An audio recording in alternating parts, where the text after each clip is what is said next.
स्वर्ग में भोग भोगते हैं, आज यही पूर्ण समाप्त हो जाता है, वहां से धकेल दिए जाते हैं, नहीं रहता है। तो स्वर्ग बहुत बड़ा चीज नहीं है। जैसे किसी बांगर को महुआ मिल जाए, अब उसको समझ में आता है कि इससे अच्छा मिठाई को छुपा ही नहीं है। स्वर्ग माने क्या होता है? क्षीरे पूरे मर्तलोकम विशंति। दशरथ महाराज राव गए सुधाम, वो तो बाद में उनका कल्याण हुआ है। कब हुआ है? आप कथा पढ़ते होंगे, भगवान श्री राम ऋषि जब गया में अपने आप में जब यात्रा करते हुए जब आए, और यात्रा करते हुए कथा आप जानते हो कि हमें इशारा करना है अपने आप में, यात्रा करते हुए आए अपने आप में, और जब उस समय अचानक भगवान श्री राम कहीं पूजा तर्पण करने गए थे, अचानक दशरथ जी महाराज आकाश मार्ग में खड़े होकर सीता जी उसमें की गए, देवी हमें अपने आप में पिंड दान करो, मैं अपने आप में पिंड के अभाव में मेरी तृप्ति नहीं हो रही है, हमें पिंड दान करो। सीता माता प्रभु आखिर तो सब कुछ हो चुका वहां पर भरत जी द्वारा कि नहीं मेरे लिए पिंड दान जब तक अपने आप तुम्हारे और राम द्वारा नहीं होगा, मैं उस लोक नहीं जाऊंगा। जैसा कि हुआ श्रीमद् भगवत गीता में लिखा हुआ कि जम जम वापी अस्मरण भाव त्यजम त्यक्तम कलेवर। जो व्यक्ति जिस भावना को लेकर के मरता है, मरने के बाद उसी स्थिति को प्राप्त करता है। राजर्षि भरत ने मृगा का ध्यान किया, मर करके मृगा हो गए, मर करके मृगा हो गए। तो दशरथ जी महाराज को अपने आप में राम को ध्यान चिंतन में ही राव गए, राम राम कह करके मरे थे। अतः अपने आप में क्या हुआ, उनकी स्थिति बनी थी, अतः अपने आप में स्वर्ग लोक गए। लेकिन यही वही गया में आए अपने आप में, और आगे कहेंगे हमें पिंड दान करो। सीता मतलब प्रभु कुछ देर तक अपना प्रतीक्षा कीजिए, मेरे स्वामी आ रहे हैं, विधिवत अपने आप में आपको सब किया जाएगा। दशरथ महाराज नहीं कुछ नहीं तो कम से कम बालू का पिंड बनाकर हमें दे दो ना, मैं संतुष्ट हो जाऊंगा, संतुष्ट हो जाऊंगा। एक व्यक्ति ने उनसे पूछा था, महाराज जी किसी घर में अगर पुरुष नहीं हो, क्या स्त्री भी पिंड दान कर सकते हैं क्या? हमने भाई बहुत शास्त्र की बात तो नहीं कहेंगे, लेकिन प्रमाण की तो सीता जी की है अपने आप में, दशरथ जी महाराज के लिए नहीं, जहां बन रहा हो कोई आपत्ति नहीं, ये मैं कहूंगा। तो मैं निवेदन करना चाह रहा था, उसमें सीता जी ने कथा आप जानते हैं, तो आप ही के क्षेत्र की कथा है अपने आप में। और सीता जी अपना पिंडदान की बालू का ही, और दशरथ जी महाराज तब उसके बाद बताया गया है, इतना ही नहीं, इसके बाद भी अपने आप में एक पिंडदान जब हुआ, और पिंडदान होने के बाद तब अपने आप में दशरथ जी महाराज आत्म स्थिति को प्राप्त की, उस स्थिति को प्राप्त किए, इस स्थिति को प्राप्त करने के लिए बड़े बड़े विशेषात्मा लोग बहुत बड़ी समाधि साधना करते हैं। भगवान श्री राम आए, सीता जी ने कहा पिताजी आपके आए थे, तो हद हो गया, पिताजी कैसे आएंगे? वो तो चले गए, हम लोग नहीं आए थे। क्या प्रमाण है जानते हैं? क्या कि बस प्रमाण एक फल्गु किनारा मैं दिया हूँ, फल्गु साक्षी है। वही फल्गु को साक्षी जब कहा गया, फल्गु ने उसमें अपने को नकार गई, नहीं मैं नहीं जानते हूँ। उसमें सीता माता ने श्राप दिया, जाओ तुम्हारा जल हमेशा सूखा ही रहेगा। आज भी देखिए कि बरसात छोड़ दिया जाए हमेशा सूखा रहता है। प्रार्थना हुआ, प्रार्थना की नहीं गलती हो गई, ठीक है जहां भी दूसरा हाथ खान दिया पानी भी आ जाएगा, पानी भी आ जाएगा। वो दशरथ जी महाराज अपने आप में राम राम कहने वाले, लेकिन उनका जल्दी उद्धार नहीं हुआ। हमारे आपको हो जाएगा। मर्यादा है, न्यायाधीश है, न्यायाधीश किसी पुत्र का नहीं होता है, किसी पत्नी का नहीं होता है, किसी भाई का नहीं होता है, किसी बाप का नहीं होता है, वो तो न्याय और कर्म का होता है, तभी वो न्यायाधीश होता है। इसी रामावतार कृष्णावतार में अंतर है।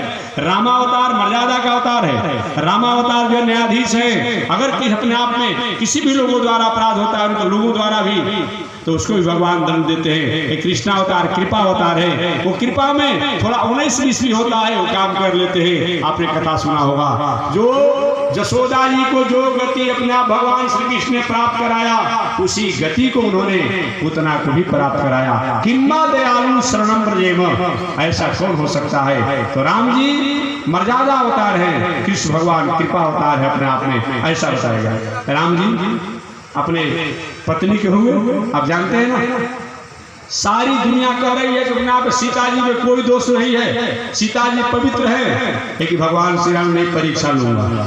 और परीक्षा ऐसा हुआ कि सीता जी को जमीन में समाहित, पृथ्वी में समाहित होना पड़ा। राम जी अपने भाई के हुए, ये लक्ष्मण के लिए कहते कि जय हो अवध कवन मोह लाई, नारी है तो प्रिय बंधु गवाई। ऐसे लक्ष्मण जी महाराज, आप जान वाल्मीकि रामायण के उत्तरकांड में लिखा हुआ है, वाल्मीकि रामायण के उत्तरकांड में लिखा हुआ है।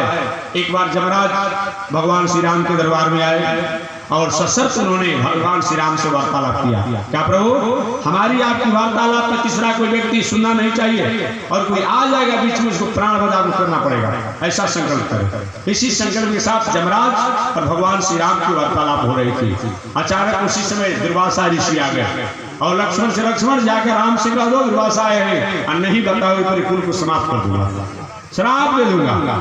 लक्ष्मण जी संशय पर गए। इधर कहा गया कि जब कोई आ जाएगा उसको प्राण बध किया जाएगा। इधर दुर्वासा कहते हैं कि नहीं बताओगे तो पूरे कुल खानदान को समाप्त कर दूंगा। लक्ष्मण जी सोचा अगर नहीं जाएंगे तो पूरा कुल खानदान का विनाश हो जाएगा, अगर मैं जाता हूँ तो मेरा ही दंड होगा अपने आप में। ऐसे जानते हुए लक्ष्मण जी गए जहाँ भगवान श्री राम और जमराज की वार्तालाप हो रही थी। जमराज ने, प्रभु अब मैं अपनी बात को इसी पर बंद करता हूँ, लेकिन याद है कि आपने वचन दिया था बिना बुलाए कोई आएगा उसको प्राणवध होगा। अब लक्ष्मण जी को ही अपने आप मारने के लिए भगवान श्री राम अपने धनुष पर बाण चढ़ाए। कभी मैं आपका प्राणवध करूंगा क्योंकि आपने हमारी आज्ञा को, मर्यादा को उल्लंघन किया है। मेरा शर्त था कि बिना बुलाए कोई नहीं आएगा। सारी अयोध्या में हाहाकार मच गई। ये क्या हुआ? एक न्यायाधीश का मतलब होता है, न्याय वाला जो होता है वो किसी भाई का नहीं होता है, किसी पत्नी का नहीं होता है, किसी बाप का नहीं होता है, वो तो न्याय का होता है। हाहाकार मच गया अयोध्या में अपने आप में। उसमें वामदेव, जबाली, वशिष्ठ जी ने कहा, प्रभु अपने स्वजन लोगों द्वारा किसी प्रकार का कोई अपचार और अपराध हो जाए तो केवल प्राणवध करना ही प्राणवध नहीं है। ऐसे लोगों को पद छीन लेना, अपने स्थान से हटा देना, ये भी प्राणवध होता है। यही काम कीजिए। भगवान श्री राम ने कहा, लक्ष्मण तुम अपराधी हो, मेरी अवज्ञा किया है, जाओ मेरे सामने तुम मुंह दिखाने लायक नहीं हो। वहीं लक्ष्मण जी जाकर के गुप्तार घाट में जल में समाधि ले लिए।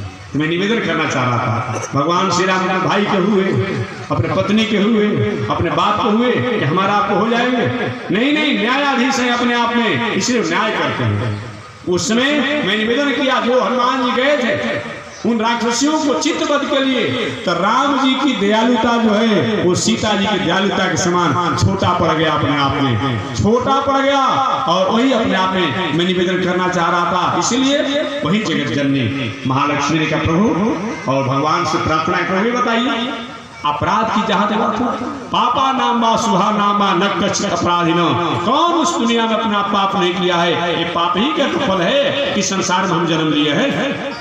इस संसार में जन्म लेने का मतलब ही होता है कि हमारे द्वारा कुछ न कुछ त्रुटि हुई है, जिसका परिणाम है कि संसार में पुनरपि जन्मम पुनरपि मरणम, इस आवागमन में हम लगे हुए हैं। इस तरह अपने आप में सृष्टि के प्रारंभ में महालक्ष्मी जी ने भगवान नारायण से प्रार्थना की, प्रभु पहले जैसा सृष्टि का विस्तार करे। वही भगवान नारायण महालक्ष्मी की वकालत और बरिश्री के बाद अपने आप क्या किए, पुनः अपने सत्य काम सत्संकल्प से नाभि से कमल को प्रकट किए। कमल से एक बालक प्रकट हुए जिनको हम लोग पितामह ब्रह्मा प्रजापति के नामों से जानते हैं।